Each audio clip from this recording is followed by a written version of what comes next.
Good afternoon, everybody, and welcome back to the show. Thank you for joining us. The Atheist Experience is live December 7th, 2003. I'm your host, Martin Wagner. Ashley Perrien, my co-host, as always. And we're very happy to have back in town our old buddy Andy. Andy Roberts is here.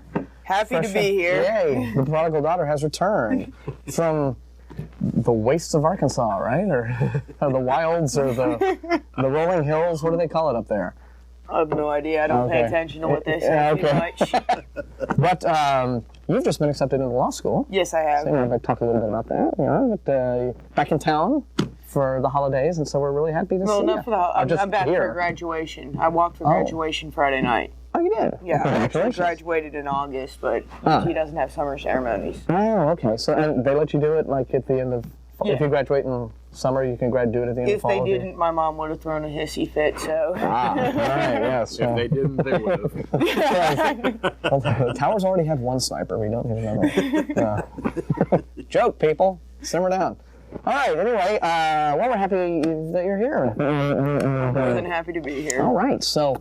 this show is sponsored by the Atheist Community of Austin, if you didn't know it by now, a nonprofit educational organization promoting positive atheism and the separation of church and state. Oh, and my mic is all... There we go. Little technical problems. AC has weekly meetings every Sunday morning at 10:30 a.m. at Hot Jumbo Bagels, located at 307 West 5th Street, downtown between Guadalupe and Lavaca, except for the first Sunday of each month when we have our lecture series in the Mayor's Room of the Austin History Center at 9th and Guadalupe. Today was our lecture day, being the first Sunday in December. Our lecturer was Dr. Robert Solon, and I missed it because I wasn't here. I was like on the highway heading back. So what was it all like? Tell us about his topic. And I actually, unfortunately, missed a large portion of it. I walked in about an hour late. So I heard some of the questions and answers, which were really interesting, but no, I missed the actual lecture. We did videotape it, though. Good. Did they get, hopefully we'll be able to get the actual tapes. And, Russell's camera or something, or somebody? I think it was actually Linda's tape. Oh, all right. Cool. Good. So hopefully we'll have videotapes of that sometime in the not-too-distant future. Yeah, then we could do that and start burning our lectures on DVD for the library or something so that people can have them. So, and what do we know about January? Do we have a speaker for January? Or are we going to have a... was that not... Oh, January, yes. January could very possibly be a business meeting for the board, because I think it's like January 2nd or something like that. Oh, right. So it's like, it's like hard to get somebody exactly. at bad time. But I think February is going to be Don Baker. Okay. And I can't remember what he's talking about, but it's not memetics. I think we figured out it was morality. Okay. Religion and morality. That's right, yeah. And Don has already spoken to us on Christianity memes and all the rest of it. Nice guy, very good speaker, so. Yeah. All right, well, that's it, and then we'll try to get all these updates on our website on the upcoming events page too, so that we are belching on the air and we know we're. Well, I just lengthy drive this morning coming back to Austin. That's right, you're coming. So I'm chug-a-lugging stuff to stay awake. So I've got like this ocean of caffeine-free, or not caffeine-free, but Diet Dr. Pepper slushing around inside me, and it's all like, we want out.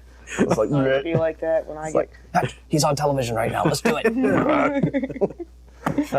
That's just the kind of nuttiness you'll find on this show, folks. We had a caller last week, a guy he described himself as a deist. Yes. And he objected to... Yeah, for some reason he objected to our being happy guy. Yeah, apparently we have too much fun and we cut up and have too much of a good time during the show, and he felt that was inappropriate. Yeah, so we'll have to stop that from now on. I'll work up a nice hearty burp just for him if he's watching. This will be Bodily Functions Day on the Atheist Experience. What's next? Oh, Godless Gamers, of course. Other weekly stuff that we do, get-togethers and meetings, include Godless Gamers, naturally, Monday nights, home of Russell and Virginia Glasser, and ACA Happy Hour, which is Thursday evening at Antonio's Tex-Mex, which is near the intersection of Highway 183 and I-35. People tend to turn up. It starts 7:30ish, but people trickle in all evening long. Other media outreach we do, of course, is the Nonprofits Internet Audio Show. This is every other Saturday at the atheistnetwork.com website, or if you just go to our website at atheist-community.org and go to the radio show page, Russell has thoughtfully provided a link directly to the live feed for the show. Yesterday was the most recent episode, and it's on every other Saturday at 2 o'clock p.m., 2 to 3:30 p.m. It's an MP3 stream, and at the atheistnetwork.com website, they have an interactive sort of a JavaScript chat room thing that you can use to interact with the program when you're watching. And then on our website on the radio show page, you can listen to about the last half dozen or so episodes. You can download them. So in nonprofits, very entertaining our internet audio show. In its second season. Hopefully we got yesterday's show. Had some technical glitches. Oh. Okay. And I happened to be off for the day, and so I decided to go down there. Okay. So I was actually on the show yesterday. Were they worried if that they went live, or did they go live? Or no, sure? They did go live. But they're not sure. Just not too sure if we actually got the recording. So we may not be able to have it on the website. Oh, okay. Well, I haven't heard. Oh, right. Okay. Russell, I'm sure, knows more. Well, we will noodle that out and get back to you. If it's on the website by the end of the day, then we'll know they got it. We got it. All right. And last but not least, University Atheists and Agnostics are wrapping up their third semester. So I don't know if they're having any more meetings now, it being finals. So I guess we can technically consider that part of it maybe closed for them. But when the spring rolls around, we will let you know where their weekly meetings are being held. UAA is a registered UT student organization. If you are a UT student or faculty member, there's the URL at the bottom of your screen, studentorgs.utexas.edu/UAA for University Atheists and Agnostics.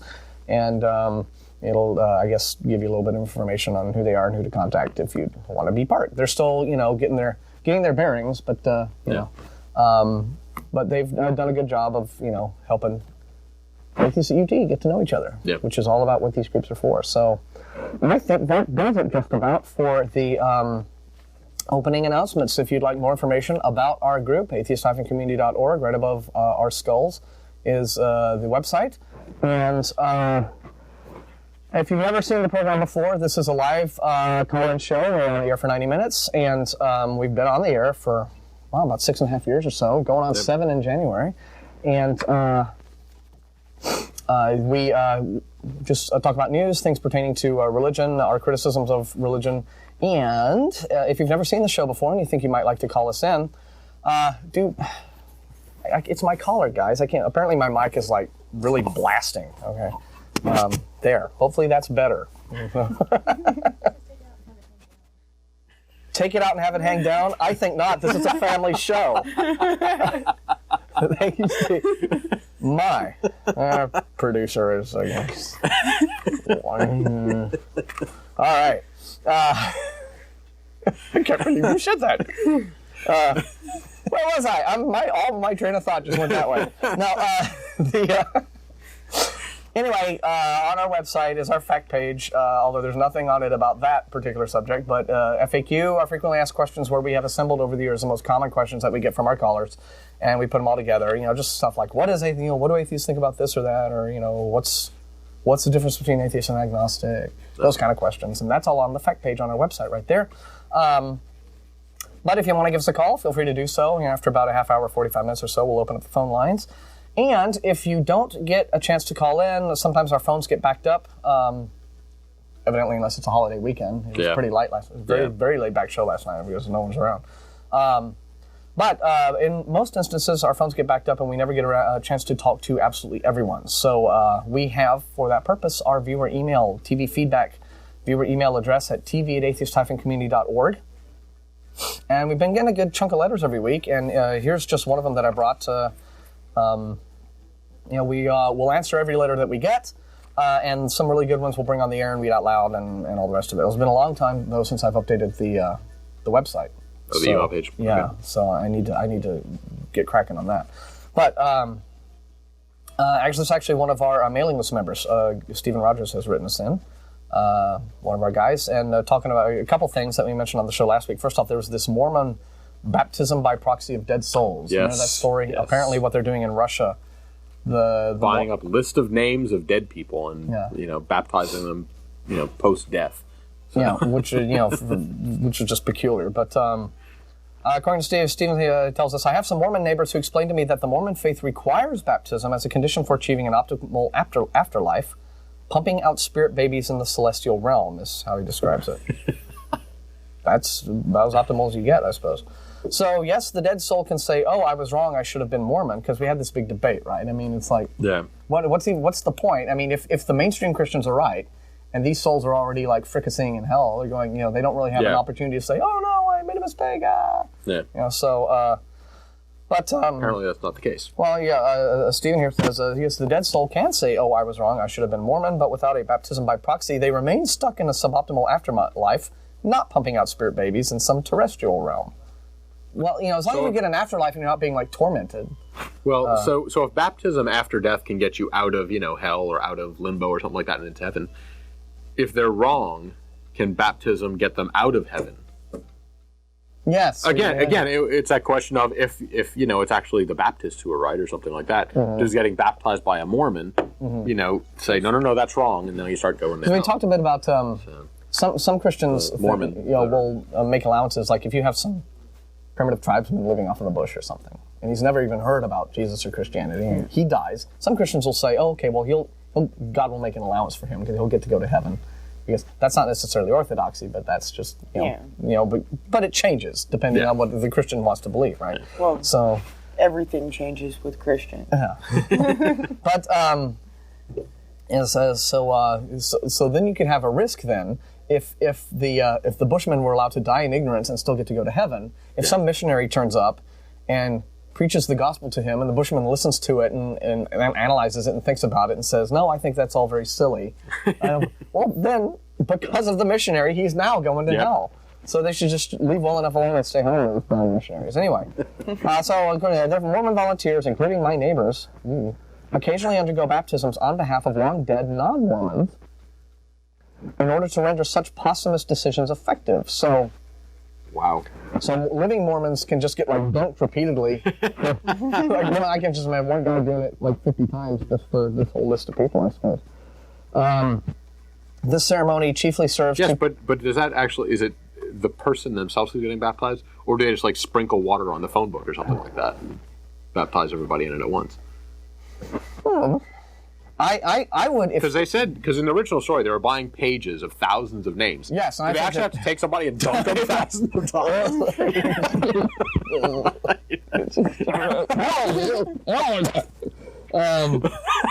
I don't know. I don't know if they do the sprinkling or just the... they could just take a hose to the phone book, and there you go. Well, but of course, it seems that the ceremony chiefly serves to console Mormons who are concerned for the well-being of the souls of their ancestors. Of course. I mean, that's what religion is all about, right? It's to console you about, you've had a loved one died and you want to think you'll see them again and all that kind of stuff. And then he goes, and then another quick thing about stem cell research, which we also talked about a little bit last week. Apparently he says there's a wonderful column in the December-January issue of MIT Technology Review called Medicine Goes to the Dogs that suggests pampered pets may drive cloning and stem cell research forward, despite political objections to research on human cell cloning, which I think is still deranged. I memean, there's if Fluffy dies, don't clone Fluffy. Go to the pound and get another Fluffy. A new one, yeah. Yeah, I mean, you'll save a little life instead of going through this whole mess of trying to clone Fluffy.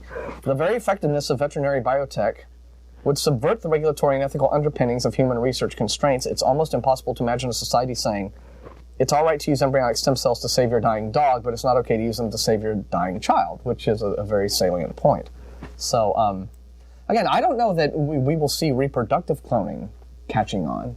Yeah. At any point. Yeah.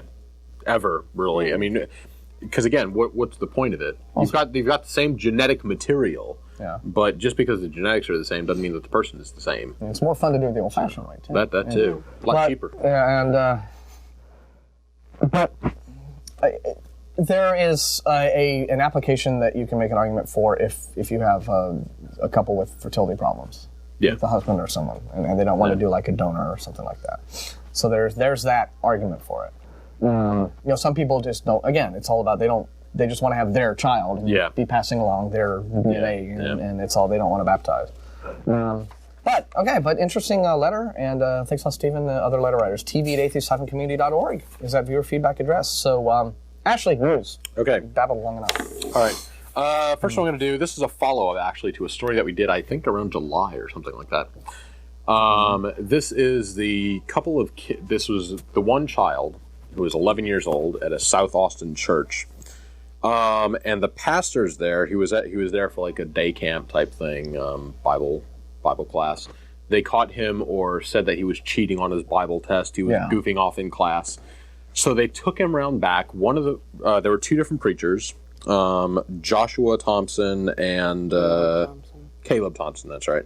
Yeah, twin brothers, right? Yeah, the two of them. One of them held him down. The other one took a tree branch and beat him over 100 times until his kidneys failed. They turned up music in the room so that nobody would hear the screams. Like some bad movie, right? And then after they're finished, they took the kid back home, gave him back to his parents, and said, "We're not finished. Keep beating him some more." I mean, just how do you... What degree of mental illness is required to even think that that's acceptable behavior? Exactly. So anyway, that's what happened back in July, I want to say. Mm-hmm. Now the July case, in 2002. This is on a year and a half ago. Yeah, so it's taken a long time to get to trial. July 3rd. Is this like common to take like a long time for sometimes a case like this to get to trial, or it depends on how many motions get filed or what kind of defense they want. It really depends a lot on the defendants because you have the speedy trial clause. And if the defendants waive it could take a long time. Like the OJ trial took 2 years because he waived the speedy trial. But if he doesn't waive it could be 3 months. So, but I mean, even from the time of their arrest to the time that the trial begins, it's been a year and a half for these guys. Yeah, so they had to waive the speedy trial thing. I'm pretty sure. Yeah. And it gives the time for the defense, presumably, to build as solid a defense as they can. It also gives time for the prosecution to just gather up, I mean, both sides have, like, just all the time in the world to really just solidify their evidence as best they can. So nothing's actually been decided yet, but they are in court. The one piece of information that we didn't hear about before at all, I missed on, was a few days before the beating, Louis's mother had an argument. Louis, that's the child's mother, had an argument at the church with Joshua Thompson's wife. Joshua Thompson then told the woman that she could no longer be a member of the church unless she begged for forgiveness and her husband apologized to the church for her actions. This is another one of these incredibly fundamentalist church who says that women can't speak. Just let the husband speak for you. The prosecutor said Louis was beaten out of spite. This? So I mean, this is 2000, almost 2004. Why do we countenance this in our culture? Yeah. Okay, freedom of religion aside. Any of this tolerated? Yeah, freedom of religion aside. This is not about this is not about people being allowed to believe what they want to believe. This is human respectability. Yeah. These are actions. I mean, what you have here is essentially a cult, right? Yeah. This is this is some extremist fundamentalist sect. Yeah. Right? That actively oppresses at least half its membership. Exactly. And sees nothing wrong with beating the hell out of kids, like some episodes of Sopranos. Yeah. Yeah. Why do we countenance this? I think this is a criminal organization. Yeah. So they ought to be shut down. Anyone that speaks of this is, that's just horrible. That church should be shut down. So this is not about belief. This is about what these people do. Yeah. This is criminal activity going on there. That devil's advocate. Depending on how this was interpreted. Now, those two who held him down and beat him, obviously they should be held down and beat themselves type thing. Now, how much of the church was responsible for this? Was he under the church's care? Was the church, promoting this? Or was it just, two preachers at the church or two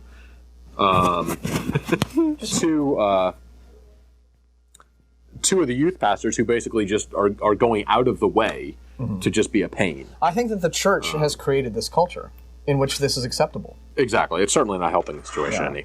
So I mean, that's the culture that has been created in this particular house of worship. Yeah. That these attitudes and that these behaviors are acceptable. For this sort of insane authoritarianism. Yeah. Again, that sounds a bit harsh. I haven't read into it that much. Again, having any church where they say that women are not allowed to speak and stuff like that, I mean, that's just. I think that's a human right. I think that's a human rights issue. Horrible under any respect. Yeah, I mean, how is that any worse? I mean, the only thing they're not doing that the Taliban was doing is making them wear burqas, as far as I can tell. Yeah. Right.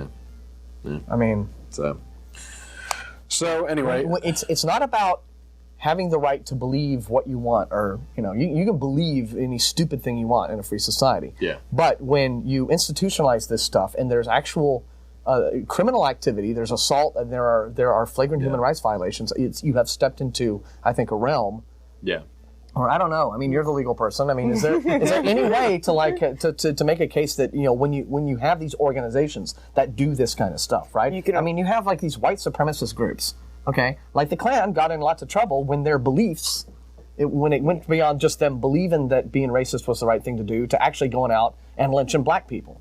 Okay, that's when it became, but it's really hard because you have the right to assemble and all that kind of stuff. Mm-hmm. But the reason the Klan kind of went away was because people started suing the Klan when people were killed, and that's what ultimately got the Klan. All that the law can legally do is go after the people committing the crimes within the organization. Like, Branch Davidian cult got shut down, burned down. But because, the weapons violations, not their beliefs, but the weapons violations. Right, well, this is, you have to go after the criminal activity, and then, like the parents of this boy could sue the church for making an environment that facilitated that. But they're probably scared, right? They've been brainwashed. Yeah, probably. Okay. What I think is, why aren't we getting Human Rights Watch, or some of these human rights organizations, to sort of launch this activity, or at least launch an investigation? Say, we know that there's this kind of criminal activity going on in this organization. Now, can we at least, is that at least probable cause for some sort of investigation to be launched of these people? Well, it's really hard when you see a pattern of criminal activity, right? If you see a pattern of criminal activity, but it's really hard to launch an investigation like that because then they can claim freedom of religion, and it just opens a can of worms. There has to be blatant, Well, this beating a kid 100 times until his kidneys fail is pretty blatant to me. Yeah. If I remember that case right, but I'm not a legal scholar. Didn't right after that happened, the father of the twins, the actual pastor of that church, came out and said that he disagreed with what they had done and that the church didn't teach that or something? Well, if he did that, that was smart. Sounds familiar, and it's fairly obvious that they would have to do something like that. Yeah, that's or just they're going to lose CYA. The congregation. Exactly. Right. See, that's the thing. If you can see that there's this kind of pattern of behavior, like with the whole Vatican and the Catholic Church child molestation scandal, where it was shown it wasn't just that you had these pervert priests doing what they were doing, but you had like this actual pattern of covering up, which is aiding and abetting, right? When you take this guy who is, we know he's out here violating the law, so we're gonna hide him and we're gonna secrete him away to where. He's not a problem in this community anymore, and if he becomes a problem in the next community, we'll just move him again. We'll move him again, right? What Andy was saying earlier, is that not just a matter of going after the people who are doing these criminal actions versus saying that the Catholic Church as a whole is the one that is committing these I think that, like I was saying, that was hard to do. The Ku Klux Klan, what shut them down were lawsuits, not law enforcement. Well, and the Vatican and the Catholic churches these dioceses are being sued, and that and that's hurting their financial situation, their ability to function. But if you can demonstrate that the leadership of the organization was, if not complicit in the original act, certainly, instead of doing the legally responsible thing, which is, phoning the police saying, "Hello, we just found out one of our priests is doing this horrible stuff. Come down here and arrest him and take, and instead of saying, Father, Mulcahy is, doing that again. Let's get him out of here." Well, the actual people involved in the cover-up can be charged as accomplices, but you have to prove that they knew and that, But in their capacity as the leadership of the organization, cannot something be done about the organization? That's beyond what I know. Yeah, I can see that would be tough. And again, that can cut both ways. Just because you've got a couple people in an organization, just take any company. But these are hundreds. I know we're getting away from this church now, but we're talking about and again, if you talk about the church, the Catholic Church, if you talk about worldwide, there's a lot more than just a couple hundred people there. Well, that's true, but but this is like worldwide. Apparently, it's been shown that it is like the knowledge of these activities while it was going on went right to the top. It went right to the Holy See. Yeah. The knowledge of these crimes, and they weren't doing anything about it. Yeah. So, but again, unfortunately, that's just a case where you've just got to start getting the people who are actually committing this and doing this and who are in the wrong. Well, of course, when you talk about incredibly powerful organizations, they have their own ways of sort of, because if powerful organization, that's one of the reasons they're powerful organizations is that unlike small organizations or individuals, they have ways of circumventing legal responsibility for stuff. Yeah. That's why, the Bush administration gets away with so much, I suppose. Or just these other just powerful, corporate entities, they're protected, right? Like Ken Lay is never going to go to jail. Martha Stewart's never going to go to jail. So it's so being wealthy and powerful is an advantage if you're going to be a criminal. If you're going to be a criminal, be a rich and powerful criminal. Don't be saying, wait until you get off the streets and then start your life of crime. I guess if that seems to be the lesson that our society teaches us. So, all right. Well, so these guys they're going to trial then. It's all right. Yes, it's in trial. Don't know when any kind of results will be in. Right. My question is, have they said anything about what the twins' defense is? Yes, they do actually, and as odd as it is, one of Joshua Thompson's attorneys said in court Wednesday that his client was just doing what Louis' parents had always asked him to do. The boy's parents had pleaded with Joshua Thompson to discipline their son, he said. They said beat him with a tree branch. Yeah. Discipline, abuse. Yeah. They said he was not worried that he was not. They said that they were worried he was not disciplined. They were worried because he had been kicked out of school not once but twice. Now, why the parents aren't disciplining him rather than bringing him off the church saying, "Here, why don't you beat our son for us?" Yeah, but still, there's the distinction. We don't even know that they said that, right? Yeah, there's the distinction between discipline and abuse. Exactly. Kidney failure is a little bit past discipline. Yes. So, Joshua Thompson did beat Louis with a stick, Goldstein said. However, he suggested there was a separate beating, saying it was a blunt object that caused the serious injuries instead of a stick. So apparently his parents, hit him with a bowling ball or something. So they're saying that the blow that caused the kidney failure exactly. was the really serious one was something else. We don't know what. Mm-hmm. Yes, we held him down. We beat him with a tree branch, but we didn't cause the kidney failure. We softened him up a little bit. What did they actually charge them with?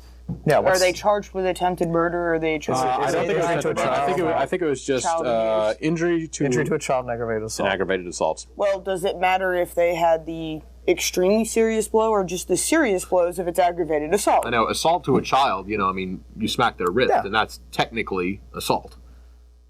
Yeah, and it's not aggravated assault, though. Yeah, but yeah. But, hitting a kid with a tree branch 100 times is aggravated assault. Cross pretty much any line that you kid with a tree branch once, right? It's going to cross any kind of line that you care to draw. 100 times is just making sure that there's no mistake.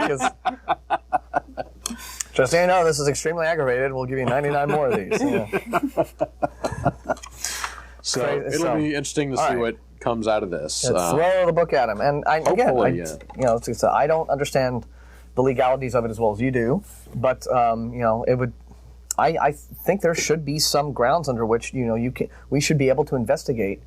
But you're right. They can cry persecution. If you even pretend to do that, and even if you have a good reason, it's like, look, kids are being beaten up here. Yeah. There could be human rights violations going on. Well, the government couldn't shut down the Ku Klux Klan when they're hanging people, but what they did is they went in and investigated and tried to get as many of them in jail as they could. Sure. And then it was the families of the victims suing that finally pretty much did the Ku Klux Klan in. Right. There's nothing. If the government can't do something about the KKK, what are they going to do about one church in Austin? Yeah. And this is not about I think that there's all. You're allowed to have any sort of fringe religion. You can be as weird as you want. You can worship trees and gerbils and whatever else you're into, and have whatever rites and rituals you feel like. That is, but again, when you are in the organization doing things like assaulting children and beatings and things that are crimes in the real world, I think that's that takes you outside of the realm of this is freedom of religion. These are just our beliefs, right? So. Next one? Yes. Okay. We'll do that and then we'll go. This story I actually got because the headline on the story and also the headline that I saw on the internet. It was just too funny to pass up and turned out to be a really good story. Okay. Officials bristle at Bishop's Epistle is the title of the story. And the one I saw on the internet was Church tells politics how to vote. Politics tells church where to stick its crucifix. What website was that? Fark.com. Okay. Wonderful site. But anyway, this is our hero of the week story. Oh, all right. U.S. Representative David Obey in Wisconsin. Lawmakers and a former Wisconsin Supreme Court justice Thursday bluntly reminded a Catholic bishop whose stern letter instructed a state senator to adopt church views on political issues that it is the Constitution, not religion, that guides legislative action. I respect and indeed welcome the effort of the bishop or any other responsible clergy to attempt to influence me through advocacy, persuasion, and reason. But there's a difference between advocacy and persuasion versus dictation, especially on issues that affect people of all religions, not just Catholics. Burke, who was the clergy that said this, or originally said that you must go with church lines, said that he sent a letter to warn elected officials that he declined to name that they risk their spiritual well-being by taking political stances he found to conflict with the church teachings. Yeah. So he's threats and bluster, basically, yeah. He said Wednesday that if they continue to act in that manner, it was his intention to ask them not to present themselves to receive the sacraments because they would not be Catholics in good standing. So basically, threatening in one form or another. Under the Constitution, the public has a right to know that, in the end, the votes I cast are driven by my own independent judgment and conscience, not by a set of marching orders given by any church hierarchy, prelate, or associate lobby group. So it's nice to see someone in politics stand up and say, you have your views. If you want to convince me, you want to bring your arguments forward, that's perfectly good. If you just stand here and expect me to take your orders, but now, back off. But now, David Obey is practicing Catholic, right?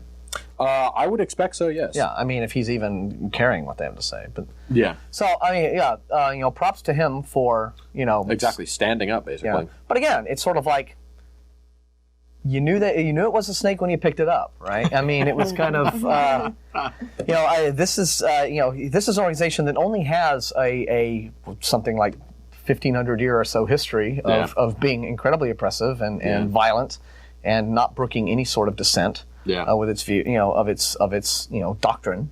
Yeah. So, it's, you just kind of got to know what you're getting. If you even want to allow that sort of thing into your life in the first place. Yeah. All these. Yeah. But again, now that they are here, it's nice to see people just take a stand. Well, so rather than just rolling over and okay. Yeah. Wasn't it recently? Again, I think it was the Vatican made some sort of similar.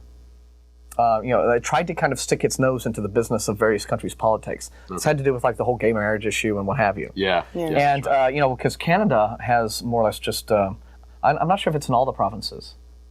I think it's in Ontario, but it might be all the provinces. Like they've legalized gay marriage, for example. Yeah. And the Catholic Church made some huffing and puffing and threatening noises, and Canada's Parliament basically said, "Mind your business." Yeah. Yeah. Which again, that's good. We it's exactly how it should be done. Yeah. So. Yeah. And so it's like, not it's 2003, not 1003. So. All right. Well, so does that's take care of it? Taken care of for the news. Okay. I did see something this morning. There's a CNN article. Just right before I drove down here. Looked at. There's something to do. We were talking about priests and what they've been up to. The molesters. Yeah. And there's an article about one of them. I didn't have a chance to read the whole thing because I'd rush out the door. But one of them was beaten to death. And it's like, okay, that's not how you handle this kind of situation. Okay, you don't. I mean, you don't. Okay, let the law, let the criminal justice system take care of these abusive priests. Yeah. Don't need vigilantes. No taking the law into your own hands. That's not good. So. You get in just as much trouble as they would have been in. Exactly. Yeah. So not worth it. Not worth it at all. All right. Okay, well, that takes care of it. We're going to go ahead and to call us 477-2288 is that number to call us up and speak your mind. And we have Ken who's been waiting on line one. Hey, you're on the air. How you doing? Hey, pretty good. Thanks for doing the show. Sure, thank you. I just have a question about, I've never really heard a good explanation of humanism or secular humanism. I've just heard Pat Robertson kind of pronounce it. Say it's I've never heard anybody say what it is. Yes, okay. And you'd like us to help you out there? Yeah. All right, well, it just so happens that I still had this in my notebook from last week. There's an organization called the Council for Secular Humanism, and they have a now bi-monthly magazine, newsstand magazine, Free Inquiry, that is all opinions and essays and what have you. And this is the most recent one that has just come out. Okay, I don't know if Steve's going to go to it. All right, so anyway, There it is. There it is. Come on, guys, stop playing checkers in there and get going on. All right, but anyway, that's in the inside cover. They have what they call the affirmations of humanism, and I'll just read a couple out. Essentially, when and we had a speaker, DJ Grothy from Center for Inquiry, who's also affiliated with the CSH, and essentially it has been described, and I think it's a pretty good description, as it's an ethical worldview that rejects the supernatural and says that we have to look to using reason and science and free and open debate in order to solve humanity's problems. And here are some of just the affirmations of humanism. It's their statement of principles, as it were. It says, we are committed to the application of reason and science to the understanding of the universe and to the solving of human problems.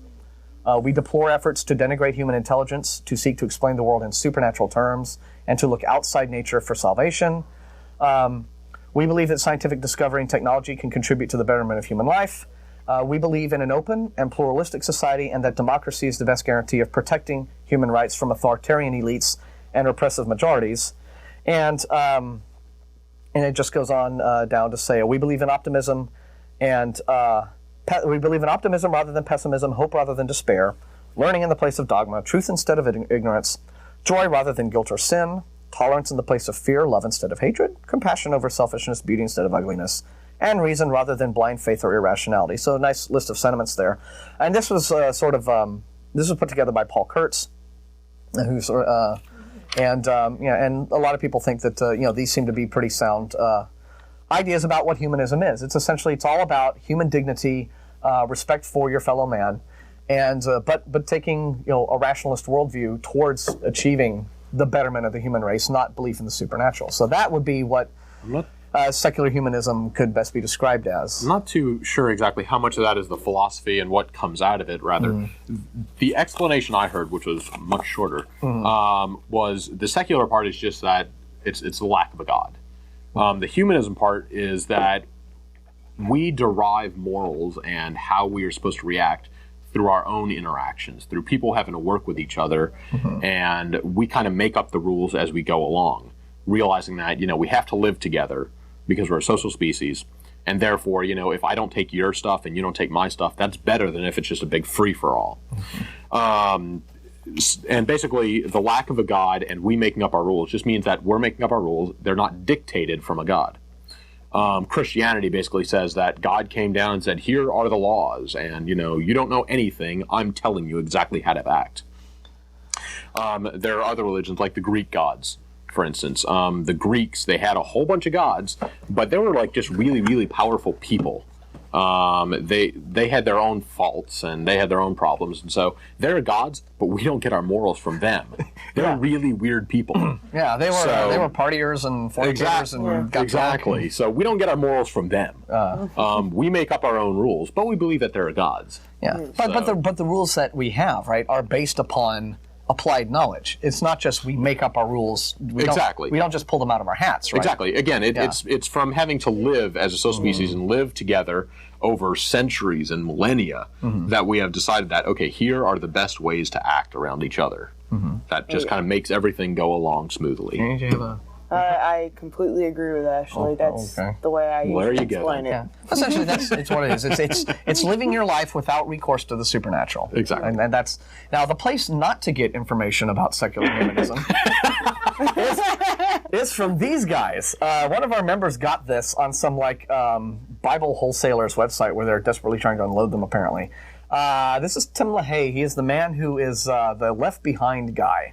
Okay, so written all those books, and this is a whole working. You can see how thick that thing is. This is it's a whole packet. It's got a hardcover book called Mind Siege, right? The Battle for Truth in the New Millennium, and there's a video which we've watched bits of, which is just over the top, and they essentially.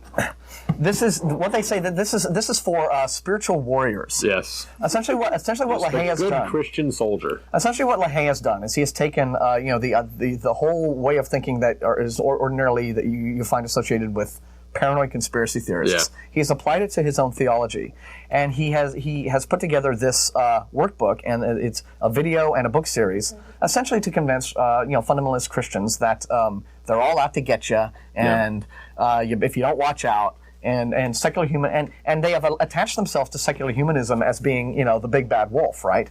And it is really, really incredible. I don't know that it's worth giving too much attention to, but just some of the things they say are just beyond the pale. It's what they call the 5 pillars of secular humanism. Secular humanism, I would say, is humankind's attempt to elevate himself to God's status. Yeah. No, let's explain this very carefully. We don't believe in any gods. Okay, so why would we attempt to raise ourselves to the status of a thing we don't think exists? So it's just completely silly. But they talk about atheism as being a pillar of secular humanism, but it's worth pointing out, not all people who describe themselves as secular humanists are strictly atheists, and not all atheists would necessarily be comfortable with the term secular humanist. Oh yeah, it's been an argument in ACA a couple times. Sure. Yeah. And they also claim that secular humanism is all about amorality. That it's all just the opposite of what Ashley was just describing. Everybody go out and have a big free for all and do what you want. And a lot of times in this video, when you're watching it, they say, what all these pro-moral people should be doing is going out and preaching the word and whatnot, obviously implying that anyone who isn't a Bible-thumping Christian watching this and selling it on street corners is obviously anti-moral. Yeah, anybody who just doesn't agree with their particular brand of extremist fundamentalist, if Protestantism, is anti-moral. So if they're pro-moral, so it is really just over the top. I mean, it's effectively a propaganda piece. I mean, it's not really documentary. It's not really a nonfiction book. I mean, this is it's from fundamentalists, though. I mean, that's just par for the course. But anyway, one of our members got this for the group, so we're gonna really have a look at it and have some fun with it. But these are the guys not to get your information about secular humanism from. I recommend reading Free Inquiry. There's some interesting articles and there's debates. You will see a lot of people certainly not agreeing with one another, and so I don't know. Hopefully that covers it. Well, thanks. Thanks, man. I appreciate it. Have a nice day. Take care. Thanks for calling, Ken. Bye. That was a perfect segue because I was looking for a way to kind of get that in there, and the call just handed it right to us. Yeah. So good deal. Just want to remind any unbelievers in the TV viewership, of our bagel shop meetings and stuff like that. ACA is mainly a social organization.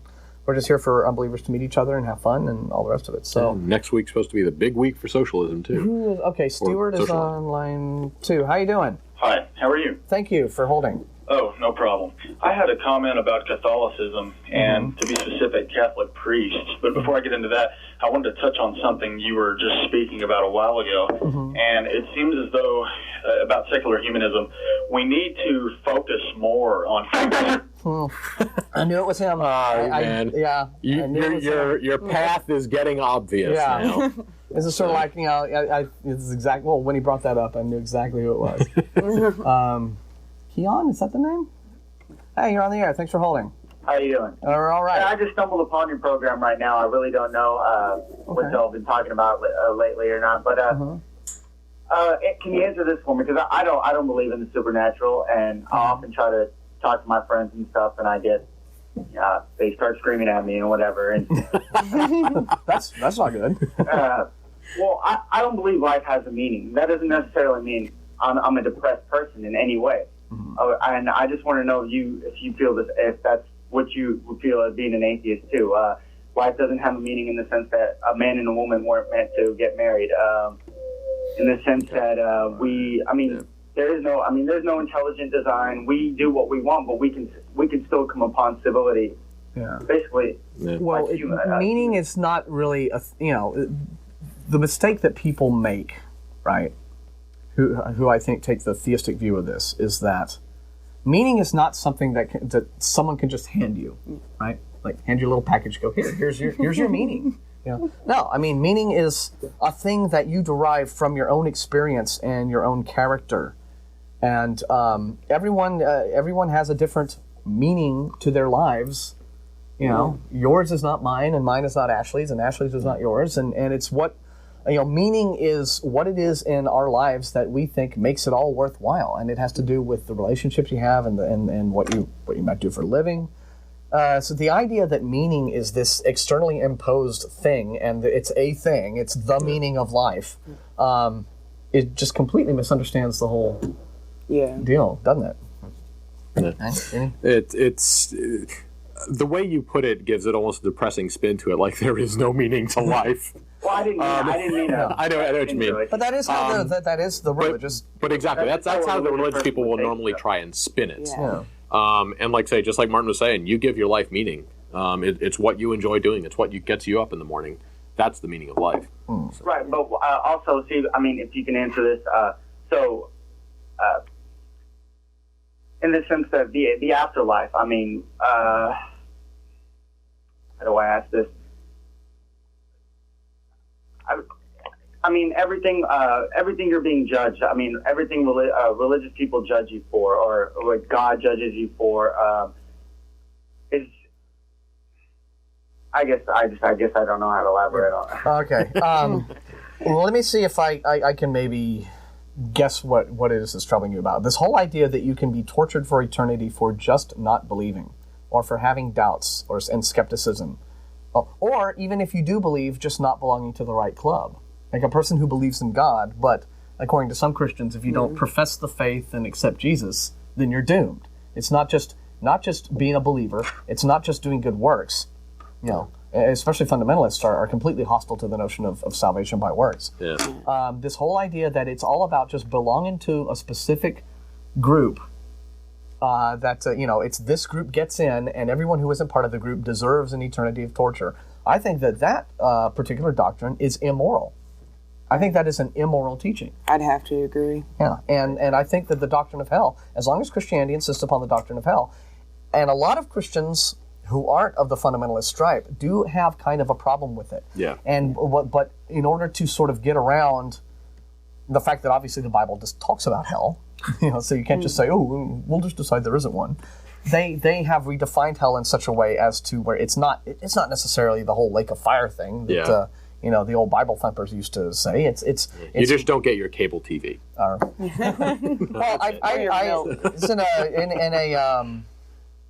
I've been in discussions with some Christians where they have described it to me as, well, hell is just, it's just being apart from God. Yeah. I'm like, so it's like my life right now. Yeah. So this is hell on earth. A big atheist convention. I mean, that doesn't sound like such a bad thing because, I'm apart from God right now and they're doing just fine.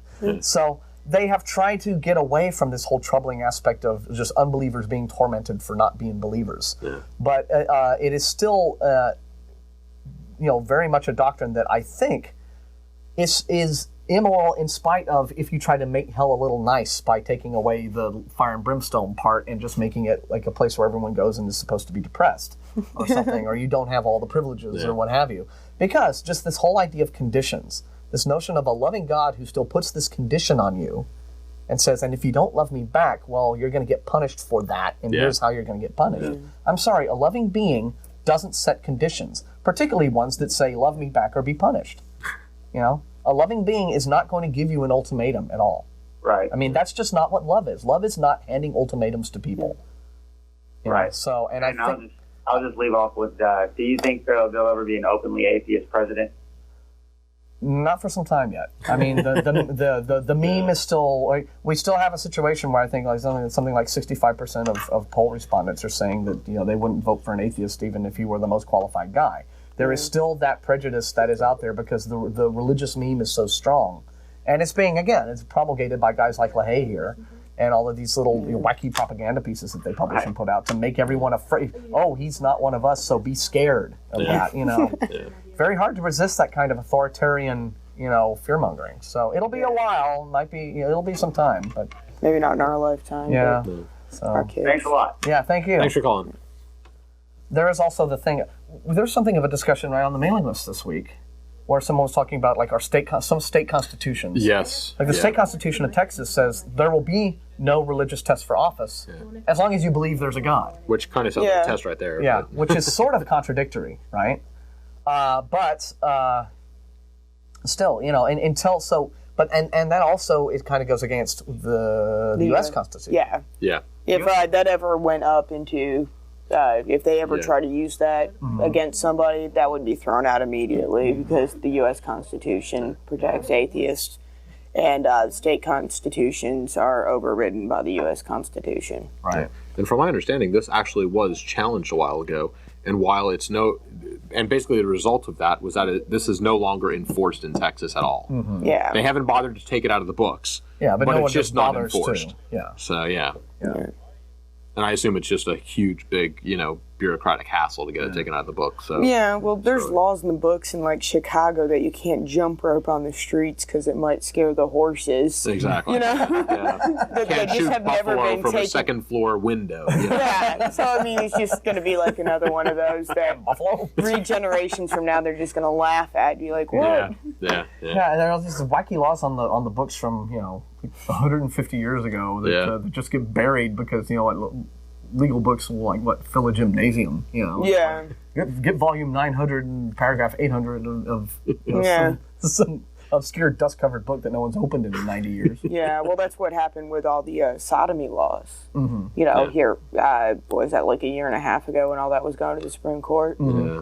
That, someone just pulled some I can't even talk right now, obscure law out and started applying it in all these situations, and now that, that law's gone completely. Right. Yeah. So. Yeah. Because it was just one of these. It's like, okay, it's old. It's had its time, and Yeah. It's time for a new time. So, okay, more callers on the line. Who's on one? Okay. Gilbert. So, hey, how you doing? All right. Wow. We've been warned about that. Okay, Bob is on 3. Get out of here. Hey, hello. You're on the air. Can you hear me? Yeah, we can hear you. Okay. What's up? You're feeding back. Turn off your TV. Turn it off. Or turn it down at turn it least. down. Yeah, you're feeding back. What's up? What's on your mind? Got a question We for just us? have a question about why you guys do not believe in God. Because we don't, in our opinion, no believer has ever proved the existence of his God. But God put you on this earth. Okay, prove that statement. Excuse me? Prove that statement. How would you not know that? Well, Who put you here on this earth? Who put me? Well, I would probably think it was my mom and dad. Well, obviously, but go past that, dumbass. Okay? Their moms and their dads. Yeah. I mean, is that all you And got? past that, who put your ancestors on this earth? Who put Adam and Eve on this earth? There was no There Adam was and no Eve. Adam and Eve. Adam and Eve is a myth from the Bullshit. Bible. Is that all you've got? Just nasty words and names? That's not an argument. Come up with an actual argument. Seriously, Okay. all of you are pieces of shit. Yeah. Yeah. See? Okay. If that's all you got, that doesn't Wow. impress us. Okay? Yeah. And that just makes you look bad. Doesn't make us look bad. Yeah, that was the first argument I had after I came out about being I mean, that's all atheist. you've got, right? That was 10 years ago. You're just a stupid moron, then, ain't you? If that's all you got, then that's just kind of all right. I mean, when they just hand it to you, right? Yeah. So, That's the Who's next? easiest Do we one know? in the book. yeah. Who is? Yeah.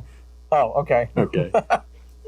All right. Anyway, Phone line straightened out. okay. Now you're going into law school. Yeah. So what kind of law are you going to be studying specifically? I really want to do constitutional law, but you have to get a big case to be able to make a living out of it. So I'm gonna, and I wanted to be a police officer for so long, so Right. I'm gonna do criminal law, but constitutional as a hobby. Yeah. Just so you'll know it, and so you'll have. I'll have it at knowledge my, equipped. well, not at my fingertips, but I'll know where to look it up and Right. be able to do stuff. Well, there's certainly probably opportunity for a lot of big cases to be coming up because lately, because of the shenanigans of the religious right, and constitutional law is sort of more and more in the forefront of just kind of people's minds. Just what you're thinking about stuff. Whether it's Roy Moore's thing, you have the Supreme Court is looking at a few church-state separation issues. Yeah, well, there's big cases coming up, but they make big cases as in precedent-wise and getting stuff overturned, but they don't have big returns as in settlements and damages. And not that I want to be picky like that, but you got to at least be able to eat. What was that constitutional one about that girl who wanted to get that anarchy club at her high school, and they gave her $1 in damages? Yeah. Yeah, Yeah. 70% of $1, I could Maybe buy a hot dog. Again, all with people's freedoms of beliefs and what have you. Still, the idea of an anarchy club seems kind of an oxymoron. Let's organize an anarchist club. Yeah. No. Yeah. It just kind of seems like. All right. So okay, we finally have a caller. Back goes Don is on line 1. How you doing? You're on the air. Hey, how's it going? Just fine. Just fine. Good. Well, I am a Christian, and I am enjoying your show. Well, thanks very much. And unlike the last caller who was, pardon me, shouting out obscenities and jumping up and down and so forth, it's unfortunate that's out there. But we think so, but we know that it doesn't represent everyone. I mean, sure. And some people just aren't very smart. Yeah, I guess it's interesting in that when others have asked me to, prove that God exists, I mean, it is a very hard thing to do. And I've been brought up in a Christian lifestyle, obviously since I was born. And it is a tough thing to do. And I guess from our vantage point, it's more of the lines of obviously the faith standpoint. Now, obviously, faith can't be seen, and in many ways it can't be proven. And it is very hard to believe. Honestly, it is a lot of times very hard to believe in a higher being and in Christ. And that's when, we just hope for the best and know that what we're in is something that's quality and something that's real and something that's, that's something that we believe in strongly. But certainly we do have freedoms of beliefs, and nobody should shove anything down anybody's throat. And, so you would object to fundamentalism on principle? I'm sorry? You would object to fundamentalism on principle? Well, somewhat. And, fundamentalism has... the term itself sort of implies something negatively. I bring to mind, all the televangelists on television who are less than righteous, taking money and using it for personal items of their household and so forth. Mm-hmm. But I guess as Christians, we're more compelled to tell others about our faith because we do believe in it so much. And it's unfortunate that others out there have just rammed it down people's throats and just as atheists at times do get a bad name. From the press, from some things that they do. Yeah. But I just wanted to call in and say that I am enjoying the show, and it's good to see different viewpoints. Okay. And thanks for having it on. Sure. Well, I just to discuss the issue with you. Sure. Quickly though, you do make a good point because we have we talk to folks who are thoughtful and serious like yourself, as well. We don't just get the loudmouths on the show. Sure. And So when we have good conversations, the topic of how it all does sort of come down to faith does come up, and so we understand that that's a part of it, and we understand also that there are aspects of belief that are emotionally fulfilling. Sure. Obviously, if religion didn't have some good things about it that people could derive from it, it wouldn't be around. Sure. It's not all horrible authoritarian televangelists and molesting priests and people beating kids. Religion wouldn't be lasting all these millennia if it didn't have something that people got out of it that was positive. So we understand that. Sure. But I think though that what it does boil down to is just that you are looking at two sort of different perspectives coming at the same question.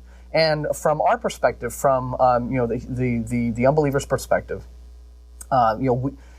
unlike the believer's perspective, we tend to not really think that faith, at least in terms of the way it is defined in a religious context, is a useful way to go about just obtaining knowledge. Sure. For example, you can say, well, I have faith that, I'll drive down I-35 and not get killed today. Mm-hmm. And that's there's a certain degree of faith there, but, it's different in that, okay, if I know I'm a careful driver and if I've been down 35 before and I know how dangerous it can be, it's a leap of faith that is not as much as saying, okay, now I believe that there is this, celestial being of unlimited power who made the universe and whatever. So there are different degrees of faith. Sure. And I think that we try to make distinctions between those. And what it all boils down to is just the leap of faith that I think is required for supernatural beliefs that, many believers admit aren't empirically testable is, I think, just a leap that, we don't think is worth making.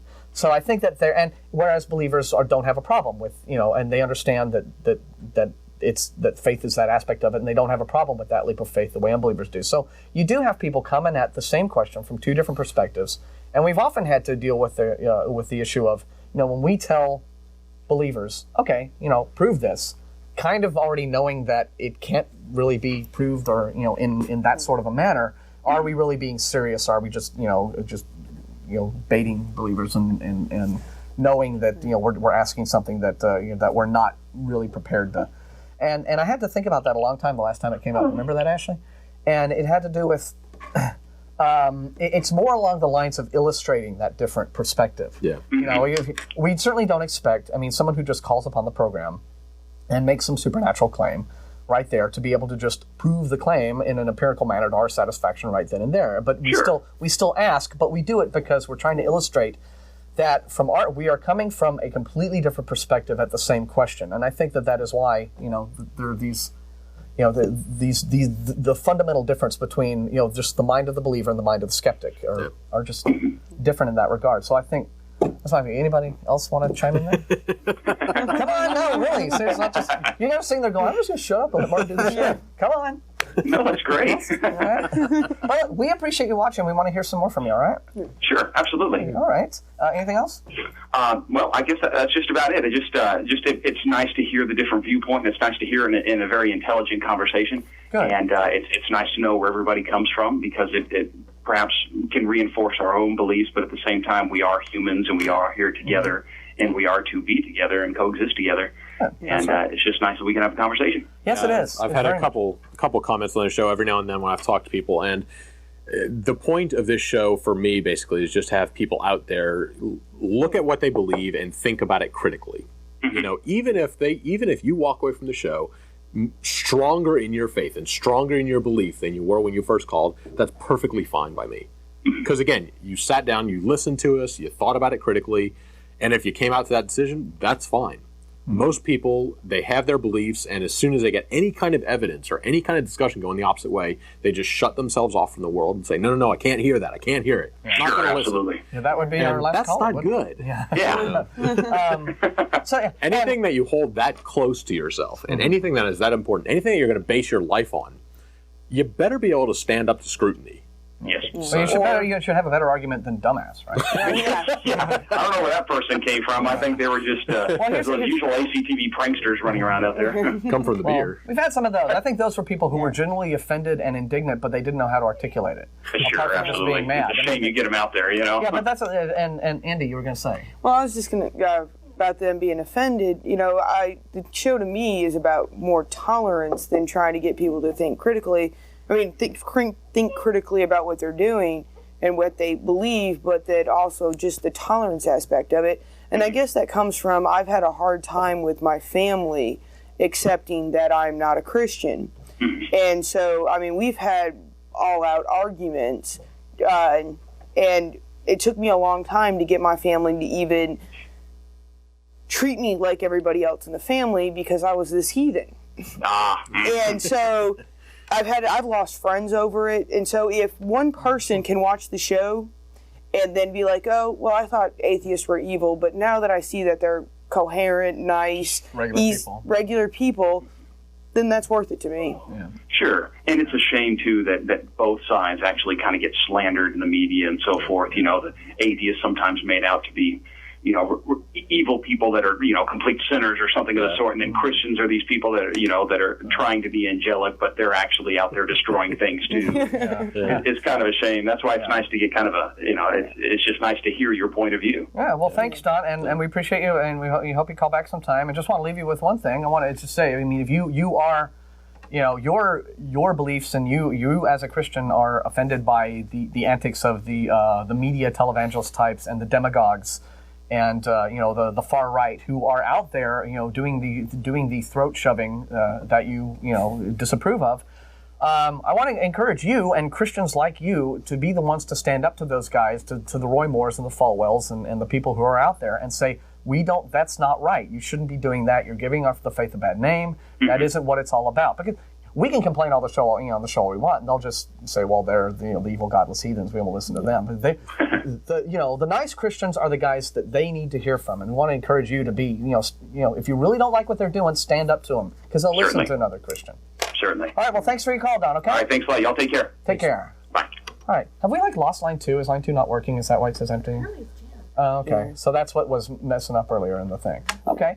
We have a question from Adam on mine. Hey, you're on the air. Thanks for holding. Hey, guys. How you doing? We are fine. Good. I just like to first apologize for those idiots that been calling. I mean, it's fun. I'm a born-again Christian. We understand that they're, not the... respect, like the man to my left there said, you got to respect everybody's, belief and stuff, no matter what it is. So I apologize. It's that kind of stuff that makes us look so idiotic, especially on TV. You guys don't have to say a word. We try to tell them that. Talking like this to these people, they're really going to listen to you. Yeah. So my question is just this: how do you guys believe life started then? Okay. That is a question that I think is a scientific question because it deals with matters of fact, right? Gotcha. How did life start? Okay, well, that would be a factual issue, and so because it's a factual issue, it's within the realm of science, and so because of that, it's not something that I try to attach, for example, a belief to. And I'm not a scientist for a living. So I don't, what I do is I look at what the current research says, which is not conclusive, right? And I just look at, more or less where the research is going, what the experts have to say, this is what we found. And then my opinion is that, it arose through natural processes through just various means. We already know that, for example, organic molecules are very common in the universe. They're everywhere. Exactly, yeah. And so, in terms of whether or not life on Earth, came from space, there's a theory called panspermia that says that the organic molecules on the Earth were actually they were seeded by comets. Yeah. Came and crashed and actually brought these molecules to the planet, and then because of the atmosphere and the conditions, it all just chemical reactions happened the way they happened. That's one theory. So there are a lot of theories, and but nothing is completely conclusive, of course. So right. The best I can say is that I don't know is the ultimate answer to the question. I don't know exactly when the first spark arose and how it arose, and I don't claim to know. And all I can do is say, well, my opinion, based upon the latest research, is that it was probably this. Okay, now that's understandable because, you got people out there saying either like there is a God or you have the scientists who, as technology keeps getting better, they keep coming up with new theories and stuff. So basically what you guys are doing is just choosing what, in your opinion, what you think is most likely what happened, how life started.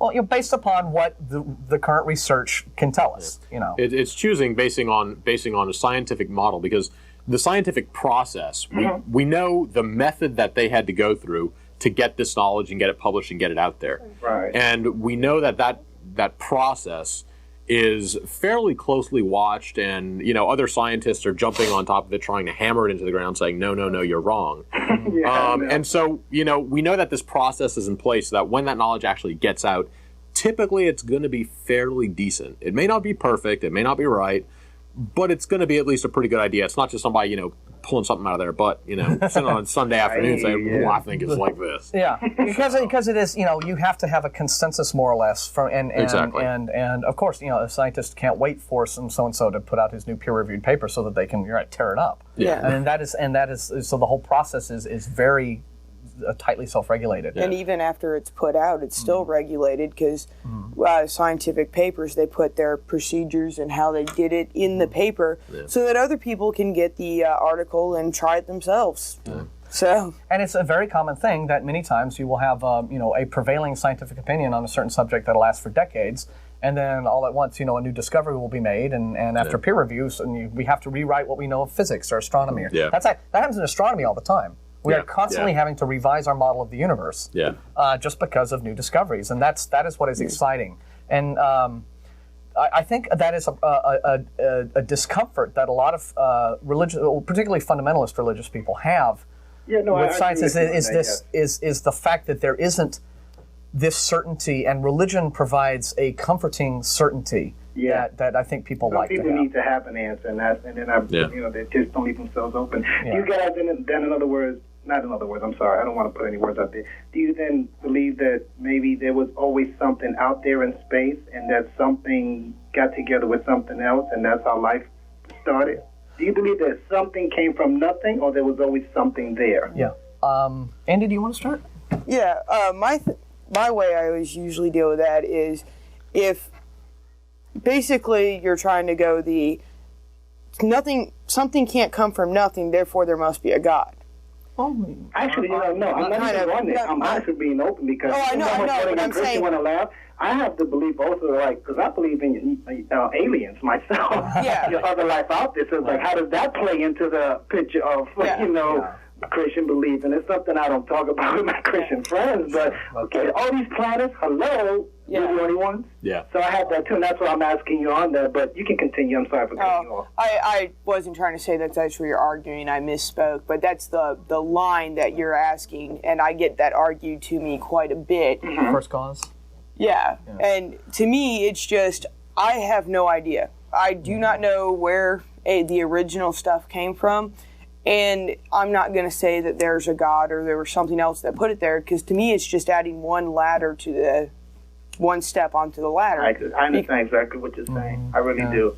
Yeah, that's the point there that the Christians will take an attack at this point. They would say, "Oh, you see, you don't know where it came from, but I have a God." No, you don't. It's faith, okay? And I know like you described it earlier. You stepped on it when you said the faith, explanation. It's like both of us, we have our beliefs, and that's all it's true. But I would say though that it is a little different in that like I said, I try not to attach belief to questions that are within the purview of science. I mean, I don't have a belief about the origin of the universe because I think that would be inappropriate.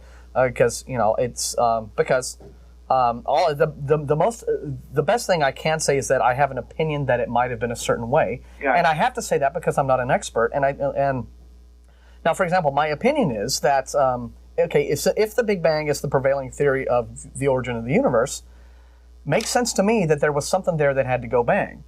Now, if that was if it's the case that the universe prior to the Big Bang was a singularity, it was a point of infinite density. Okay, that would mean that first off, time as we know it probably as a continuum didn't exist at that time. So even the notion of what was there before there was a universe is not necessarily even a valid question, probably, because there's no before. If there was no, the time was not what it is today. Or something there, as we know it. And like I said, we don't know. I mean, we know that from quantum physics that things happen at that level, at the micro level that are uncaused events, chaos. We understand how that works now, and so the Big Bang could have been this uncaused quantum event, within a singularity that caused. Because remember, the Big Bang doesn't really describe the origins of the universe. What it describes is the event that caused the universe to expand into its current form. Right. So a lot of people don't understand that. But like I said, generally speaking, unbelievers try not to, try not to attach beliefs to things. We'd rather just, say, all we know is what the evidence can tell us, and then if it's not conclusive, the best we can do is have an informed opinion. That can change. Just one more quick question, if possible. Sure, yeah. So then what do you guys believe happens when you die? That's it? Unfortunately, if anyone comes to me and says, "How do you feel about an afterlife?" I say thumbs up. I love that idea. Sure. So, but I have to say, without any strong evidence to support the notion, it appears that what happens when you die is that if the electrochemical activity in my brain stops, and I will cease to exist. Okay. So, I respect that. And that makes me cherish life, right? I know that can be a thing. Come to an end one day. That can be a thing that depresses a person, or you can say that this makes you cherish life. What makes life precious? Make the best out of it. Don't call you guys and say stupid things. You guys have a good one, though. Okay? Well, we appreciate your call. All right. Bye-bye. Thanks. So nice folks, and. Right, that's why we're here. We're here to take your calls and have fun discussions about a topic that we think is interesting. And we have about 15 minutes left in the show. We're the phone number is off screen for some reason, so we'll get that back on there. And in the interim, while we're letting some folks build up, what else has been on your mind? I mean, you've been out of town for a while. You're back. Yeah. Do you eventually want to come here and practice? Yeah, I want to come back, definitely. I love Austin. When I was coming down the interstate, started listening to an Austin station, I went from, life's okay to, I was just real relaxed. I was just like, I'm home. Well, now this could be an interesting question for some viewers because, of course, you want to be a lawyer. and lawyers deal with concepts of right and wrong and justice. Okay. So now, that depends on if they're on the prosecutor side or the defense side. Well, wouldn't it be the same way though? Because you would, if ideally it should be the same. If you would choose to defend a client, right? If you would choose to be the defense attorney, you would only do so. I would think that if your honest opinion was that person were innocent, right? I don't know. Or if they were guilty, you would at least want to make sure that they got a fair trial. Yeah. Which would still be, though, protecting the innocent, yeah. And that would still have to do with, notions of justice. Yeah. My brother is a defense attorney in Fayetteville. Right. And he, most of his clients, he pretty much knows are guilty. Mm-hmm. But he looks at it like, if I have to take it to trial, let me make sure that the police did their job right. Mm-hmm. And they're not, because if they don't do something right, then, and this... guilty guy might get off, and of course most of the cases aren't that big. But but at the same time, if they made that mistake with an innocent guy, so really you're protecting the innocent by advocating for a guy, even if you are pretty sure he's guilty. So right. So, but some people might be interested to know, like how, humanist morality and an atheist lawyer, How does your atheism? I mean, did that play a role in your deciding to, pursue this? I mean, actually, law enforcement or a legal career?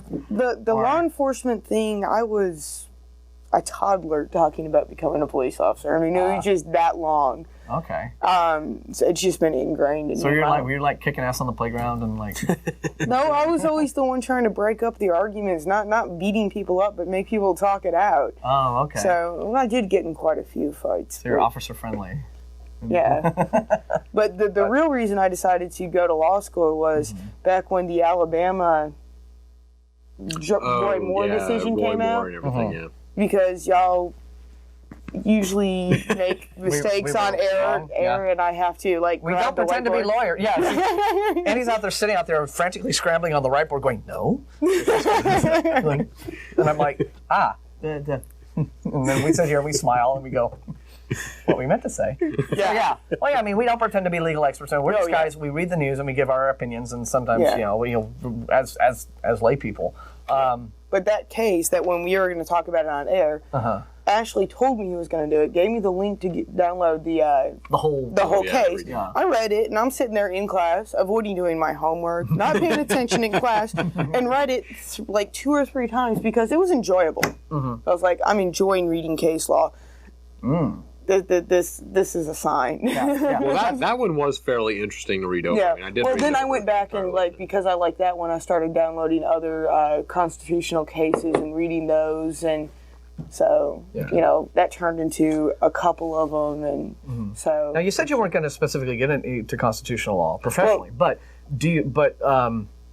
because lately we have seen more atheist activism and secular activism as a result of the religious, which I think is kind of a phenomenon of just this current administration. We have a very far right-wing administration, and that has sort of emboldened, the Tim LaHaye's of the world and the Roy Moores of the world and what have you.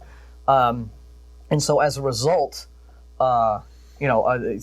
secular organizations, Americans United, American Atheists, what have you, have had to get more in the public sphere and challenge, threats to religious liberty from fundamentalists openly. And do you think that it is important, for atheists who are still students, to probably go ahead and consider a career in law, because we might need you on the front lines? It depends. I wouldn't tell, because you're an atheist, you should become a lawyer. It all depends on your personality. I mean, my whole life I've grown up really liking the law, liking things related to the law. So, I mean, it just came natural to me to take that leap from police officer to that. It was just a natural thing to me. Now, if you have those tendencies and you want to, I'd say go for it. Whether you're a Christian or an atheist or anything, if you really enjoy doing something, that's what you should do. But the reason though I asked in those terms though is because you have, Falwell has just announced that Liberty University, his college, is opening a law school. Why don't you go there? And probably not going to be ABA certified. Okay, but if they're going to graduate people that can't join the bar, then there's the whole thing. Explain that. ABA certified means that once you graduate, you can go to any state and take the bar. exam. If you go to a non-ABA certified school, then you can only take the bar in the state that college is located in. Oh, okay. And you can presumably only practice in that state. Yeah, well, you have to have a bar license to practice. Yeah. So if you go to a non-ABA certified law school, you're tied to that one state unless you decide to go to another law school or abandon the law career. Wow, so you can be like a lawyer for 20 years having gone to Jerry Falwell's school if it's not ABA certified. I don't know for sure that it's not. Yeah. And only be a lawyer in, Virginia? Yeah. And then if you drive across the border to West Virginia, you're not a lawyer anymore. Yeah, you can't even take the bar and try to. Even if you've been practicing for 20 years in Virginia. So. Yeah. So it would, but, there's no real reason that it couldn't get ABA certified, is it? They have not just because it's a religious college. No, not just because, I'm just knowing Jerry Falwell's last, all his stunts, I have a feeling it's not going to be a very... But why wouldn't he do that, though? Why wouldn't he try to go ahead and get that covered? I mean, because you have to teach constitutional law. You have to teach the basics of law, which is something that a lot of fundamentalists seem to think they can override. But they could still teach it. I mean, you can still understand it. You can still argue it, even if you don't agree with it. They could put a slant. They could put certainly a bias on the teaching of it, but they could still teach it. Yeah, they'd have to do it like that. Yeah. So there are a lot of biology students who are fundamentalists, and they believe creation. They say we can take all the evolution tests, we can spout back the correct, correct answers. Yeah. Well, yeah, but there are, but of course, then again, there's also the Carl Balls and people, guys like that who have their their mail order degrees, call themselves PhDs so that they can present challenge academics. But I don't think. I mean, it occurs to me that if he's going to open a law school, he would at least try to get. Oh yeah, they usually. There's a lot of religious schools that are ABA certified. Yeah. It's just knowing Jerry Falwell's former stunts. Yeah, well, sure. And that's the history with him, not that specific thing. It's him. I'm just saying, it's the movement on the religious far right is out there, and I think that if you're a college student and you're an atheist and you have even in the wildest drunken bacchanals of mental deviation it's like maybe law career. If the thoughts ever crossed your mind, maybe it should cross your mind a few more times. Yeah. I definitely agree with that. Yeah. So it's just well, good luck to you, whatever you do with it. Obviously. Yeah. Yeah. And we're going to go ahead, and I think Billy was on line 1, correct? Okay. My mic keeps slipping because I had to take the clip off.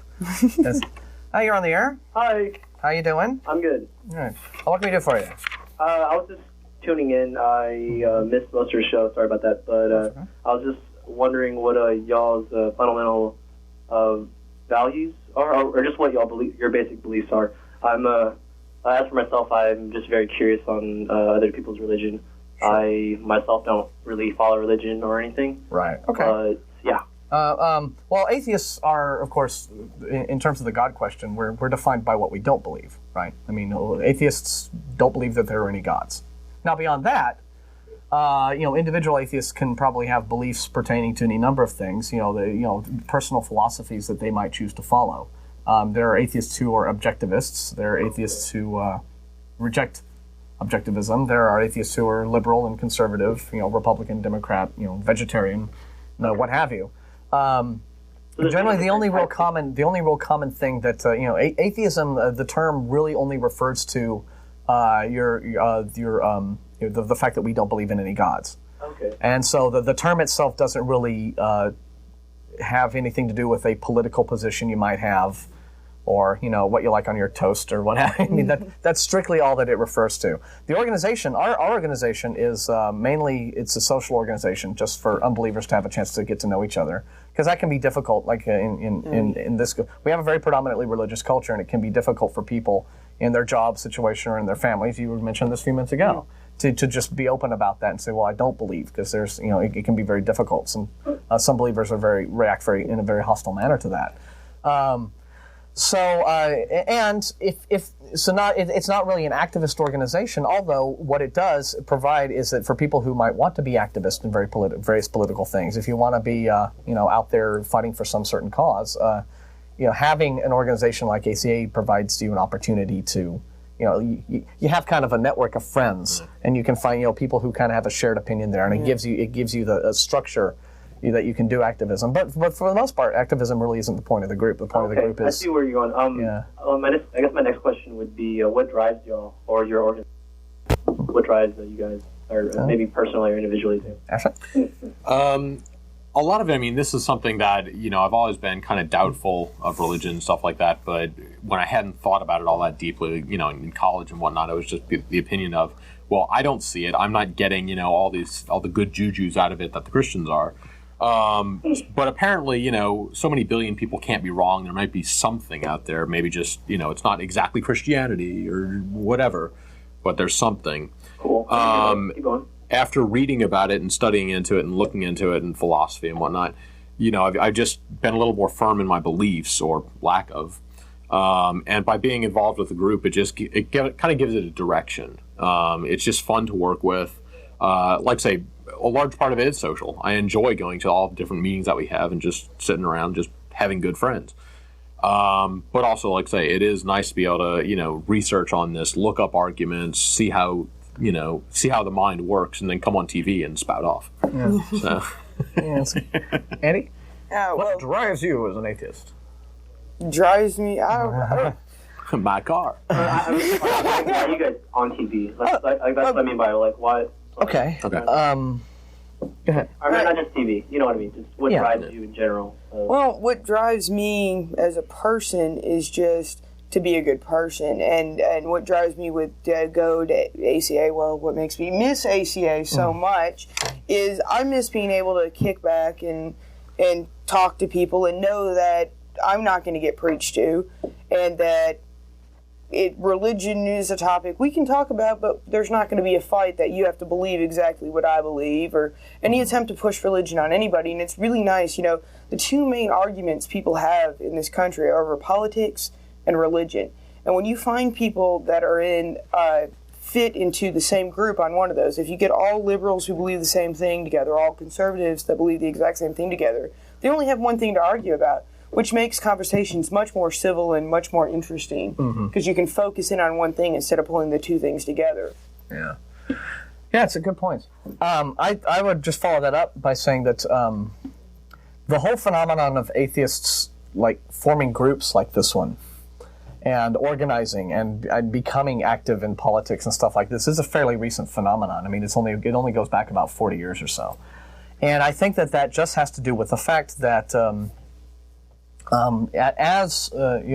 certain religious conservative elements in society attempt to influence the political landscape in a way that is, more or less fair for them and not necessarily as fair for everyone else, it's kind of become necessary for people who, for example, if you're an atheist and you're a parent, you might want to say, but maybe I don't want my child praying to your God in school, or that sort of thing.